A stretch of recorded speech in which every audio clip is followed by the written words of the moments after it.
জঙ্গি আস্তানা সন্দেহে নারায়ণগঞ্জের রূপগঞ্জের বরপা এলাকার একটি বাড়ি থেকে ৩টি শক্তিশালী বোমা উদ্ধার করেছে পুলিশের অ্যান্টি টেররিজম ইউনিট এটিইউ।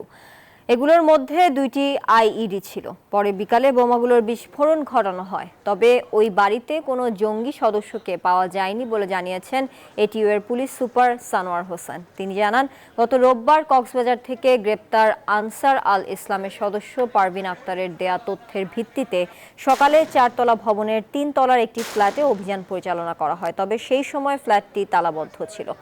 পরে তালা ভেঙে ভেতরে প্রবেশ করলে উগ্রবাদী কার্যক্রমের বেশ কিছু প্রমাণ পাওয়া যায়।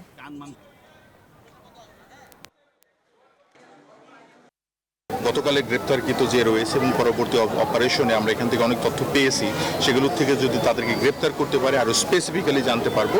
বাট এতটুকু বলতে পারি, তাদের যদি কোনো প্রিপারেশন থেকেও থাকে, সেটা আজকে আমরা এই জিনিসটাকে ধূলিসাৎ করে দিয়েছি।